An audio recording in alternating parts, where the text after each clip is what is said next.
É incrível como a Oakley conseguiu transformar algo que seria um simples acessório de moda, um acessório auxiliar como os óculos de sol, em algo tão desejado, tão icônico, tão colecionável e tão caro também. Isso se dá ao fato, com certeza, a algumas matérias-primas que essas armações, que esses óculos são feitos. E algumas das vezes são matérias-primas bem difíceis de se trabalhar, algumas matérias-primas com os valores agregados muito elevados, então algo que eleva o valor, é algo também que eleva a história da marca, algumas tecnologias também muito caras envolvidas, então listar aqui para vocês as matérias-primas que compõem os óculos da Oakley e tentar entender um pouco por que esses óculos são tão desejados e tão caros, beleza?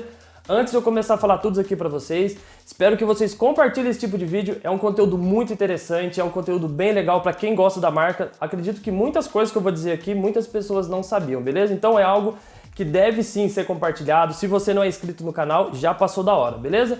Vou passar aqui então para vocês as seguintes matérias-primas que compõem os óculos da Oakley, dar aqui alguns exemplos e explicar um pouquinho também sobre cada uma delas. Quero dar início aqui então a dois primeiros materiais que aparentemente são bem parecidos, mas depois que eu falar aqui dessas diferenças, vocês vão conseguir distinguir entre eles. O primeiro aqui, mais clássico, acredito que é o mais conhecido, que é o material All-Mater. Às vezes chamado simplesmente de plástico, só que na verdade o All-Mater é um composto plástico, um nylon, que foi desenvolvido e patenteado pela Oakley. No decorrer dos anos eles sofreram algumas evoluções, algumas alterações para melhor, é claro. Mas quais são as características de um óculos All-Mater, os famosos óculos de plástico? Eles são leves, são resistentes, são bem flexíveis, como é o caso dessa Oil Rig aqui.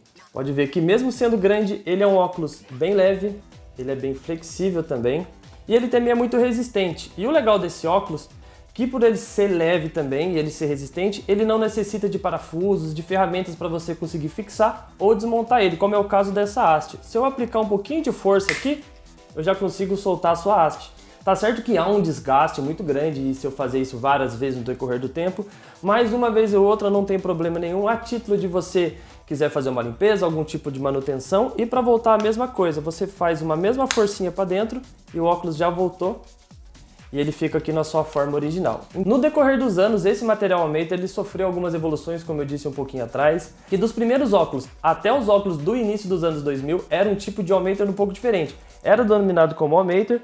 E eu tenho aqui um exemplo para mostrar para vocês. Essa daqui é uma Razor Blade, é um óculos de All-Mater, só que ele é do final dos anos 80, 87, 88. E essas alterações que a linha All-Mater sofreu no decorrer do tempo é por conta da sua fragilidade. Os primeiros modelos, como é o caso desse daqui, eram um tipo de plástico, um tipo de All-Mater muito mais suscetível a trincas, a quebras, ele era um pouco mais rígido, ele não era tão flexível como foi o caso dessa Oil Rig que eu mostrei para vocês. Então, esse mesmo modelo aqui, pelo fato dele ser muito antigo, ele já tem algumas trincas, é possível ver aqui também na parte frontal. Então, óculos muito delicado, que possivelmente eu não vá usar ele, mas ele fica aqui como se fosse um souvenir mesmo, já que é um óculos bem antigo. Eu acho que agrega aqui bastante na minha coleção, só que infelizmente acredito que ele não vai ser um óculos usado por mim.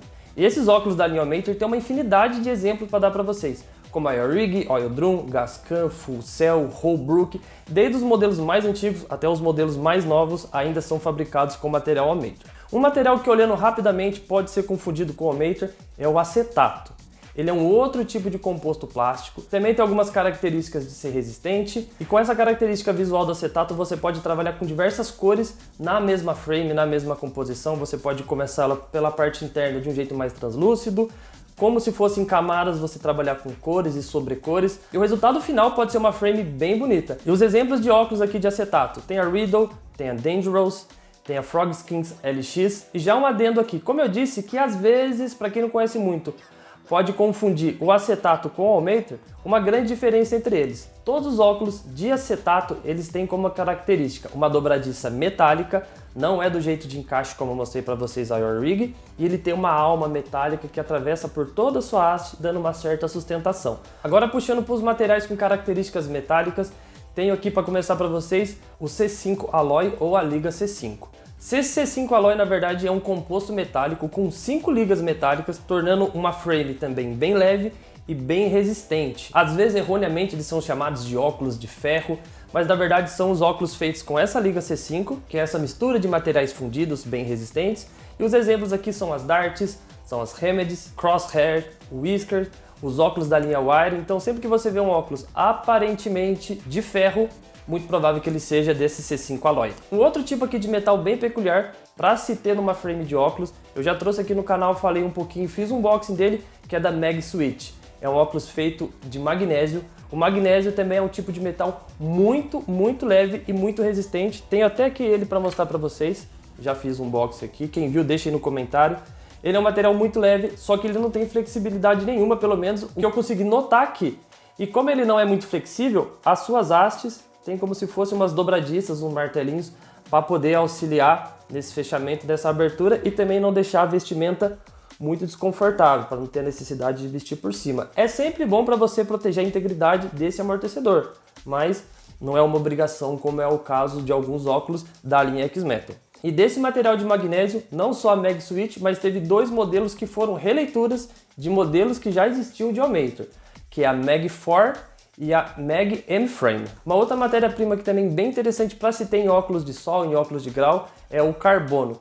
Alguns dos óculos mais icônicos da Oakley são feitos desse material, como é o caso da C6. Ela foi feita em duas versões, é um dos óculos mais caros que a Oakley já lançou. Em 2009, essas duas versões saíram por $4.000 e $1.500. A C6 Full Carbono, com toda a sua estrutura de carbono, ela foi lançada por $4.000 e foram feitas apenas 250 unidades. E tem a C6 que como se fosse uma combinação de materiais. Ela tem algumas partes na sua estrutura de carbono e algumas partes de alumínio. Essa saiu um pouco mais em conta por $1.500 e foi feito bem mais unidades, que foram 1.500. Mas não só a C6, também tem alguns outros modelos como o Carbon Shift, o Carbon Blade, não ficou só na C6. E o que torna esses óculos de carbono caros é que o carbono é uma matéria-prima muito difícil de se trabalhar, por isso então o seu valor bem elevado. Um outro material aqui também que pode parecer simples, mas é bem desconhecido, acredito eu, para quem gosta da Oakley, é o alumínio. Na verdade é uma estrutura de alumínio que a Oakley patenteou como nome de alumínio, para fazer uma alusão a todos os outros produtos que vem o O no início das palavras, mas esse é só a título de marketing mesmo. E alguns exemplos dos óculos feitos de alumínio é a Headset, o Jury e a Haswire. E o alumínio é um produto muito legal para se ter numa frame, pois ela é 40% mais leve que o titânio puro. Então ela também não deixa de ser bem resistente e extremamente leve, uma característica ideal para se ter em óculos. Uma outra família de materiais aqui que com certeza vocês estão esperando falar é a linha da X-Metal. O X-Metal na verdade é um composto com 5 ligas metálicas e o seu principal composto é o titânio. Ele não é todo de titânio, que é o que compõe uma das linhas mais famosas da Oakley, que é a linha X-Metal, que é a Juliette, Romeo, Romeo 1, Romeo 2, Mars, X-Squared, FX, Penny. E depois do X-Metal, aí sim tem os óculos de titânio, mas na verdade não foram muitos. Teve uma Half-Wire que saiu em titânio e os óculos também T-Wire. E antes de fechar o conteúdo aqui, queria deixar um abraço enorme pro meu amigo Bolívia, ou você pode encontrar ele no Instagram como BLV, é um colecionador com vários anos aí de coleção, sabe muita coisa e sempre que eu tenho uma dúvida ou outra, eu recorro a ele. Então, irmão, mais uma vez aqui, muito obrigado. E para você que assistiu, espero que vocês tenham gostado. Comenta aí dos materiais, quais vocês já conheciam, quais desses vocês não faziam ideia. E se faltou eu falar algum aqui, beleza? Desde já, muito obrigado e até o próximo.